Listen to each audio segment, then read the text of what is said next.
I never thought the day would come when I'd be sitting across from the woman who spent half my life erasing me from my own father's story, in a high-rise law office, the Seattle skyline behind her, and a smirk on her face that could slice through steel. My name is Harper Lane, I'm 33 years old, and for the past 15 years, I've built my life far away from the oak-paneled estate my father once called home. He passed last month, and his widow, Dana Lane, my stepmother, made sure everyone knew the $162 million fortune was hers, and hers alone. Or so she thought. The problem with people like Dana is, they don't check the locks they think they already own. And my father, he left one locked door she couldn't open. I grew up in Asheville, North Carolina, a small southern city where the air in spring carried the scent of blooming dogwoods, and where my own home always smelled faintly of my mother's gardenias. It was a modest two-story with green shutters, nothing like the sprawling estates on the other side of town, but it was warm, full of light, and full of laughter. My mother, Margaret Lane, had a gift for making a house feel like a safe place. She baked lemon pound cake on Sundays, played Patsy Cline on the old record player, and tucked fresh flowers into jelly jars on the kitchen windowsill. My father, Gregory Lane, was different, not cold, but precise. He owned a mid-sized architectural firm in town, and he carried himself like a man who'd built something from his bare hands. Still, when he walked through the door after work, he'd loosen his tie, drop his briefcase, and wrap me in a hug that made me feel like the most important person in the world. That all changed when I was 10. It was a Saturday in late October, one of those crisp mountain days when the sky is so blue it feels endless. Mom had driven into town for groceries. She never came home. The man who hit her had been drinking all afternoon. The police said he never even touched his brakes. I remember the knock at the door, the tight expression on the officer's face, my father's sharp inhale, and then silence. The weeks after were a blur. Casseroles arrived from neighbors, flowers stacked up on every surface, and my father moved through the house like a ghost. He didn't cry, at least not in front of me. He threw himself into work, leaving earlier, coming home later. I told myself it was his way of coping. But as the months passed, the space between us seemed to grow wider, like a velvet rope pulled across a doorway. I could see him, but I couldn't get close. 2 years later, she appeared. Her name was Dana Moore. I first saw her at one of my father's firm's open houses, tall, elegant, with glossy dark hair that fell in perfect waves over her shoulders. She wore a tailored cream blazer and carried herself like someone who'd never waited in line for anything. She laughed at my father's jokes like they were the wittiest things she'd ever heard. People in town whispered about her, a rising star in real estate nearly 20 years younger than my father, known for selling luxury homes to out-of-state buyers. By the end of that summer, Dana was a fixture in our home. She started with small changes, a new set of silver candlesticks in the dining room, a different rug in the living room. Then came the big ones. The soft yellow walls my mother painted were replaced with stark white. The creaky old couch where I used to curl up with my mom's Afghan was swapped for a sleek leather sectional. Family photos vanished from the hallway, replaced by abstract art in gold frames. And the parties, oh, the parties. Our quiet house became a stage every weekend. Catered food, champagne flutes, strangers talking about investment properties while I hovered at the edge of the room. Dana always noticed. "Why don't you head upstairs, Harper? This isn't really your scene," she'd say with that smile that didn't quite reach her eyes. I was 12 when I realized she wasn't just dating my father, she was taking over his world. By the time they married a year later, the home I'd known felt like someone else's showroom. The scent of gardenias was gone, replaced by Dana's sharp, expensive perfume. My place at my father's side had been quietly, efficiently moved aside. I didn't have the words for it then, but now I know. I'd been roped off from my own family, and the velvet rope was held firmly in Dana's hands. By the time Dana and my father returned from their honeymoon in Napa, the house no longer felt like ours. It was more like a stage set, with Dana as the star and my father as her devoted co-star. The warmth my mother had built over years, the mismatched mugs, the worn oak dining table, the creaky floorboard in the hall, had been smoothed over, polished away. I tried to tell myself it didn't matter, they were just things. But it's funny how just things can make you feel like a stranger in your own home. Dana had 2 children from her first marriage, Mason, who was 11 and already swaggered like a high school quarterback, and Lily, 7, with curls so perfect they could have been in a shampoo commercial. At first I thought maybe it would be nice to have other kids around, but from the very first dinner we had together, it was clear I was not one of them. That night, Dana had set the table with her bone china, each plate and fork placed with mathematical precision. I took my seat next to my father, like I always had, but Dana swooped in, sliding a chair between us. "Oh, Harper, why don't you sit down here next to Mason? Greg and I need to be able to talk about the wine pairing." It seemed small, harmless, but it kept happening. I was moved further down the table, sometimes to the far end, where the conversation didn't quite reach. Mason and Lily got the choice cuts of steak, the extra scoop of potatoes. I got whatever was left. The shift was subtle but steady. My father didn't even seem to notice. He was too busy beaming at Dana, too busy telling her she'd outdone herself with the roast chicken. When I spoke, he listened, but only halfway, his eyes darting toward her as if waiting for her approval before he could respond. The parties became more frequent, and the guest list was always the same. Dana's clients, her friends, her people. If my father invited someone from his old life, they never came twice. Maybe they felt the same quiet chill I did. One Thanksgiving, I came home from school with a pumpkin pie I'd baked in my culinary class. I was so proud of it, the crust perfectly golden, the filling spiced just right. I set it on the counter, only for Dana to glance over and say, "Oh, that's sweet, Harper, but we're serving pecan tartlets from La Maison tonight. Why don't you take your pie up to your room and enjoy it there?" I wish I could say my father stepped in, that he told her my pie belonged on the table, but he just didn't. He gave me a weak smile and said, "Maybe next year, kiddo." After that, I started making myself scarce. I'd eat dinner at a friend's house, study late at the library, or linger in the park with a book until the lights were out at home. When I did come back for meals, I'd slip into my seat quietly, say as little as possible, and leave before dessert. It was around then that my father started introducing Mason and Lily as the kids. Not my kids, not my stepkids, just the kids. And when he spoke about me to strangers, there was a formality in his tone, like I was someone's cousin who happened to be staying for the summer.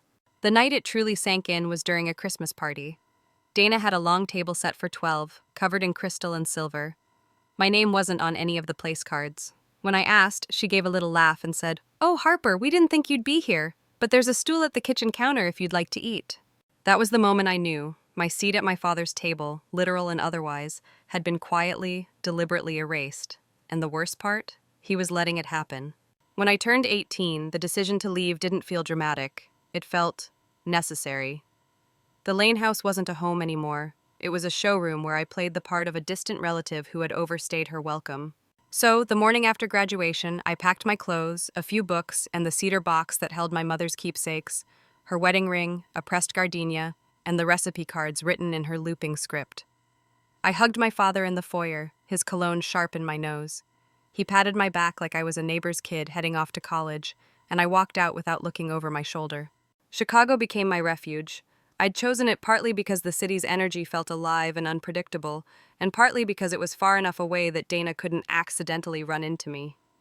My scholarship covered tuition for business management, but everything else, rent, food, books, was on me. I took the morning shift at a floral cafe near campus, the kind of place where the scent of roses and fresh espresso blended into something comforting. At night, I pulled shifts at a corner coffee shop, wiping down counters until my hands were raw and bussing tables for customers who didn't bother to look up from their phones.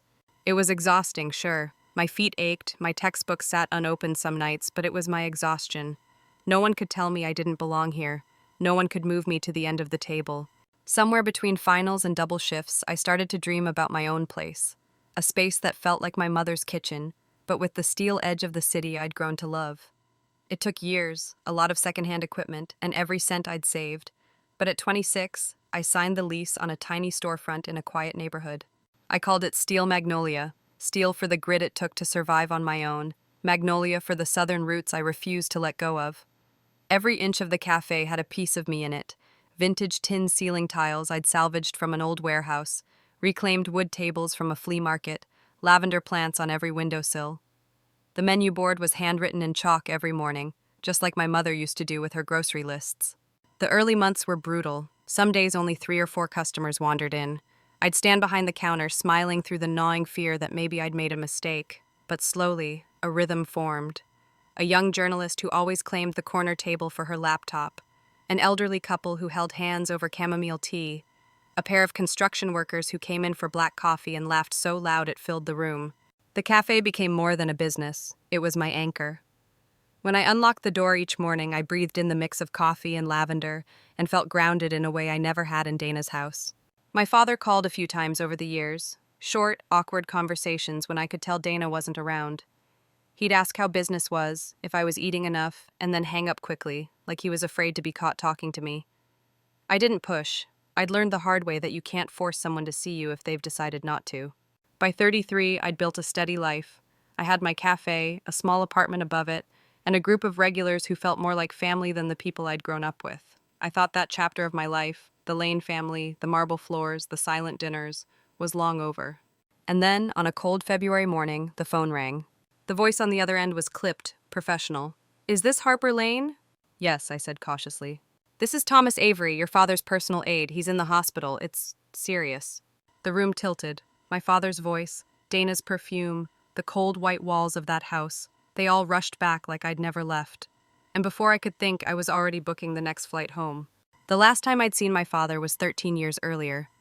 Now, I was standing in the lobby of Charlotte Memorial Hospital, the smell of antiseptic sharp in my nose, my boots clicking against polished tile. When I reached his room, the doorway was blocked, not by a nurse, not by a doctor, but by Dana. She hadn't aged much. Her hair was still sleek, her makeup flawless, her smile as cold as ever. The only difference was the expensive black cashmere coat she wore like armor.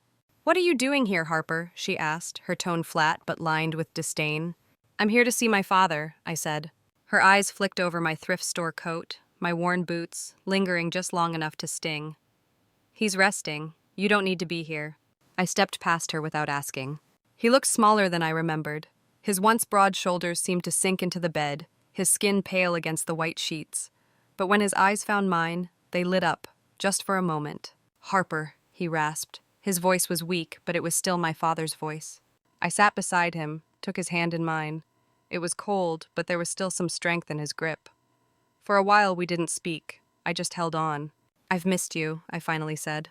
His eyes closed briefly, as if the words both hurt and healed him.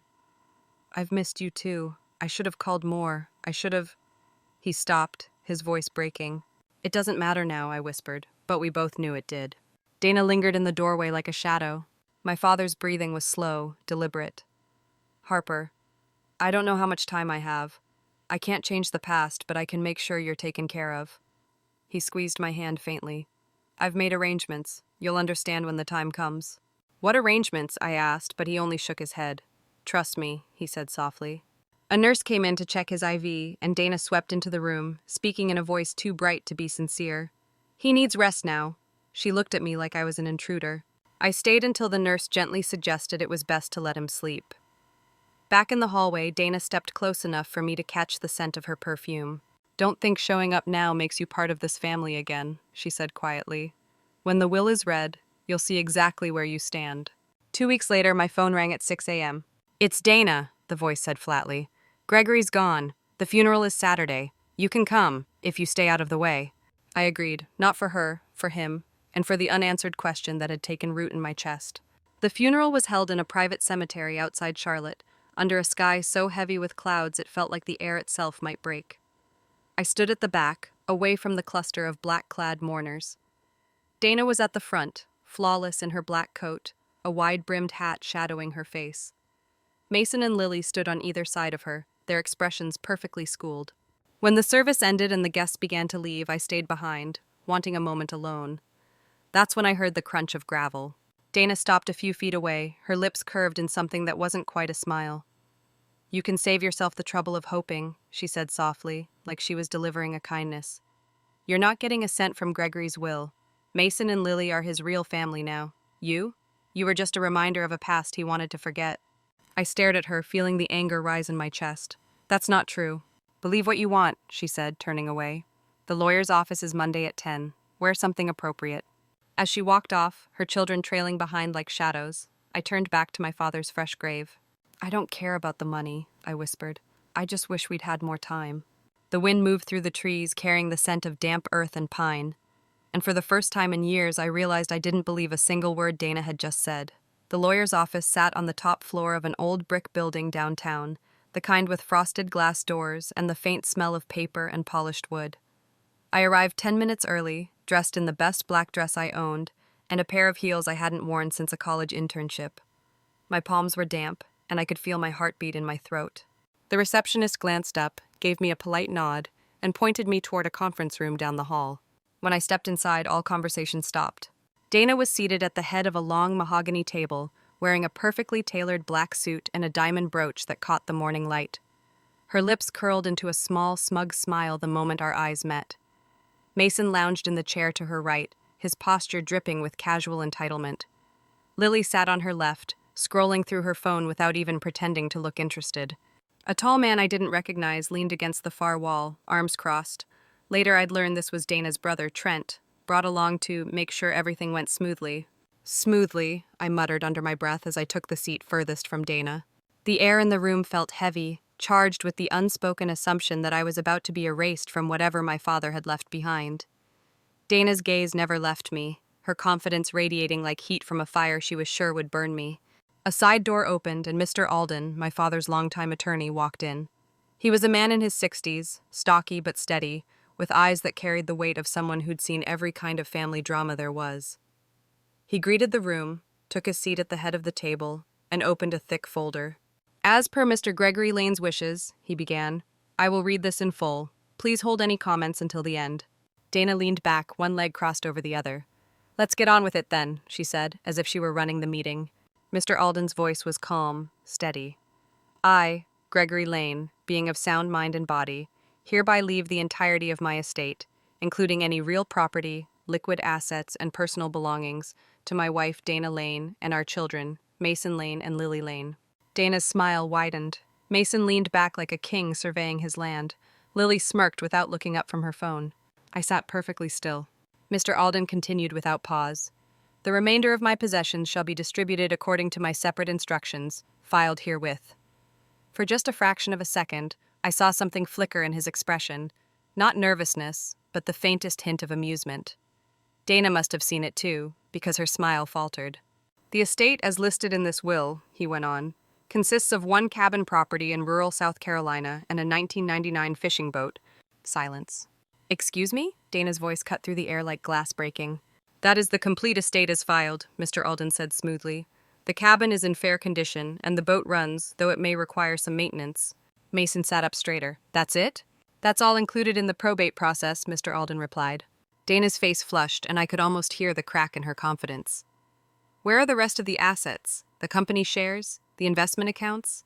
"That," Mr. Alden said, reaching for a second folder, "is in a separate matter." He placed it on the table and flipped it open. 4 years ago, Mr. Lane established an irrevocable trust, which is not part of the probate process. Into that trust, he transferred all company shares of Lane Architecture, his investment portfolio, the main residence in Charlotte, the lake house in Georgia, the Montana ranch, the yacht, and all associated accounts and assets. Lily finally looked up. "So, who gets that stuff?" Mr. Alden looked directly at me, and for the first time, he smiled. "The sole beneficiary of the trust is Harper Lane." The words landed like a clap of thunder. Dana's hand tightened on the edge of the table. No, that's impossible." "It's all documented," Mr. Alden said, sliding copies of the trust agreement across the table. My father's signature, bold, unmistakable, was on every page. Mason slammed his hand against the table. "You manipulated him! You came crawling back, pretending to care!" "I hadn't spoken to him in over a decade," I said quietly. "I didn't know about any of this until right now." Dana's voice turned shrill. "You don't deserve any of it. I was his wife. I took care of him." Mr. Alden didn't flinch. Mr. Lane made his decision long before his illness. His instructions were clear. Harper alone was to inherit the trust because, in his words, she understands the value of building something from nothing. The room erupted. Mason cursed under his breath. Lily sat stiff and silent. Trent muttered something about taking this to court. I just sat there, steady, my father's words echoing in my mind. "Trust me." When the door to the conference room finally shut behind Dana, Mason, Lily, and her brother, the silence was almost deafening. The air felt lighter without their presence, though my pulse still thudded in my ears. Mr. Alden stacked the papers neatly and slid them toward me. "It's a lot to take in," he said gently. "But your father wanted you to have the means to do something meaningful, with no strings attached." I ran my fingertips over the thick edge of the trust documents. "He really thought I could handle all of this?" Mr. Alden's eyes softened. "He told me once, 'She's the only one who understands what it cost me to build all this. She's the only one who will protect it.'" I swallowed hard. In that moment, I could almost hear my father's voice, not the man Dana sculpted for her world, but the man who built model houses with me on the living room floor, who taught me how to spot strong beams in an old building, who once smelled faintly of sawdust and gardenias. I tucked the folder under my arm and walked out into the cold Charlotte sunlight. The city looked different, sharper, brighter, as if some invisible weight had shifted. The first place I went wasn't the bank or the law office again, or even my father's old firm. I drove straight to Steel Magnolia. When I unlocked the front door, the familiar chime rang out. The air inside smelled of coffee and lavender, warm and grounding. My regulars trickled in, greeting me with smiles that had nothing to do with what was in my bank account.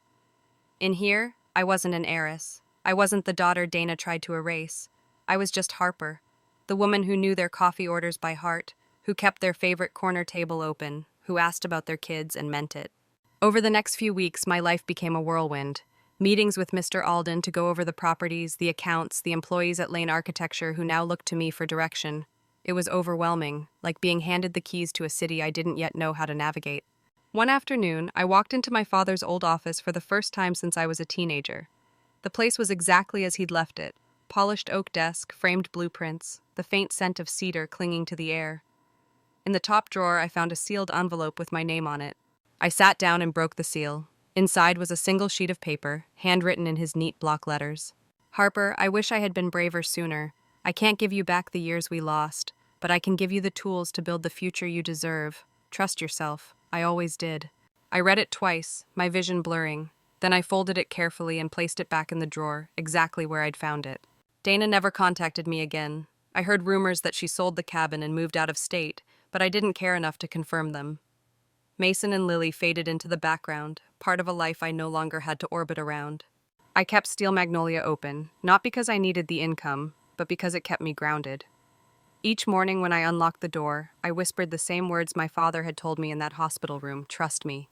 And every time I said it, I understood a little more.